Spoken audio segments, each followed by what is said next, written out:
Hello लोगोफोर नै मोनसे फिसा भिडिअ नोंथांमोननि सेराव लाना फैलायबाय।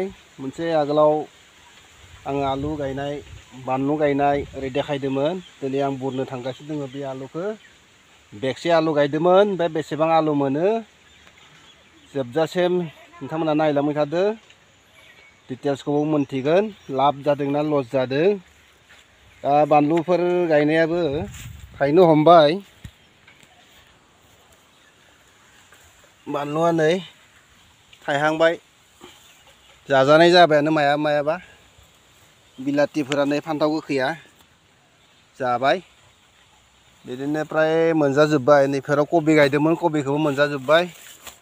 बाखि दा जोगोनार माने राङालाव, बेबो फिथाइ लाबाय।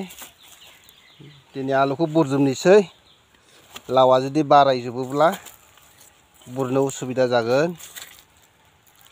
नै लावफोरा, आलुआ थैजोब्बाय बिफाङा, दिनै बुरनोसै। बुरगा लाना फैदो बैनो। आलुबो जाना मोजां मोनो इयो आलु। दा नायलांबाय थादो, बेसेबां मोनो मोना नोंथांमोना मिथिगोन। आराम्भ खालामसै। नांगोलबो गैला, खदालजों जावख'नांसिगोन। मोसौफोर गैलाना, हालिफोर एवलिया।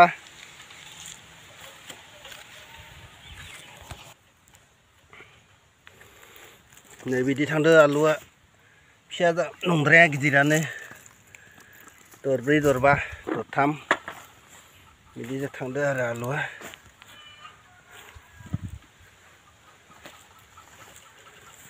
साइसआ मोजाङानो जादों, एम्फौबो जायाखै, फाफ्रे जायाखै।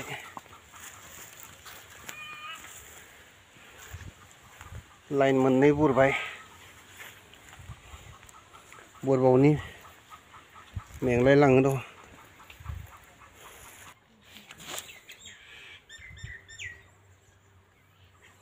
बस्था मोननैल' जाबायलै लोगोफोर, बस्था मोननै। आदा थांफ्रामबायानो, आदा बुरनाय थांबाय। नै बुरग्राफोरा लाल साहा बोरायखौनो लोंबाय थादो। मोनबोथ्राखै जोंना बिस्कुट। नै आंनिया नै गाइखेरसो लोङो आङो।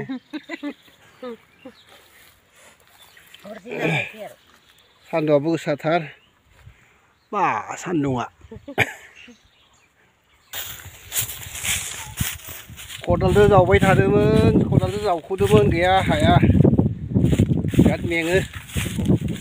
आइ जाया दा गामिनि नांगोल नागिरना मोननायखौ लाना फैलायबाय। बारा गैलिया, आधा दंबोयो। बुरथारनोसै, समबो गैया। नांगोलखौनो मोननानै नांगोलखौनो सिनाया जाबाय। दानि गथ'फोरा नांगोल मा नांगोल, मोसौ हालिफोरानो खमायलांबाय, बेनिखायनो नांगोलाबो गैलिया। नांगोला बेखौनो बुंलै बाबुमोन। दा नांगोलजों आङो माबायदि आलु बुरो नायलांदो।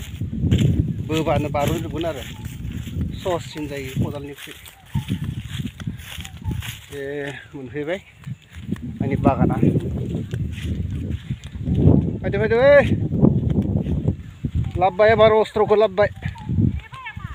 अस्त्रखौ लाबोबाय एबार, थाब जागोन।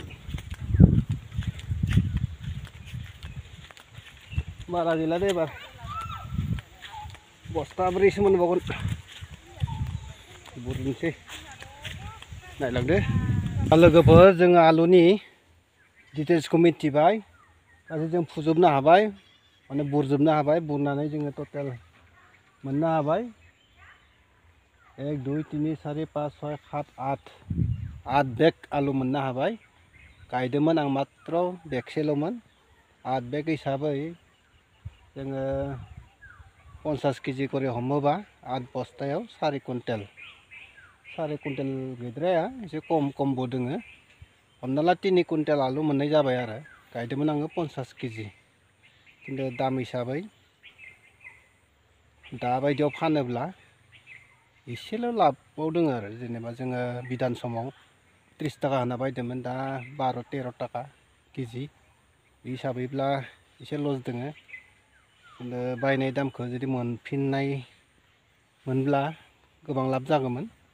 जियानो हक, लस जायाखै गायनानै जिखिनि खरसा थांनाय अन्तत मोनफिनदों एसे लाब जादों बेखिनियानो लोगो नोंथांमोन देग्लायनि आलु गायनायनि आलु बेगसे गायनायनि रिजाल्टआ माने लस जायाखै लाबखौनो जादों होनना बुंनांगोन जायखिजाया जानायबो थांबाय आधा आधि दा दिनै फाइनाल बुरनायाव नैबे आठ बेगखौ मोननाय जाबाय आरो 50 केजियाव थ' लोगोफोर भिडिअखौ नायना माबायदि मोनखो आंनि फिसा आबाद मावनायखौ माबायदि मोनखो अन्नानै कमेन्ट खालाम मोजां मोनदोंब्ला लाइक खालाम आरो चेनेलाव गोदानब्ला अन्नानै साबस्क्राइब खालाम जाहाथे जोंनि ब्लगाबो एसे नोंथांमोननि अननायाव दावखोलांनो हायो थ' एसेनोसै गोजोन्थों लोगोफोर बाय बाय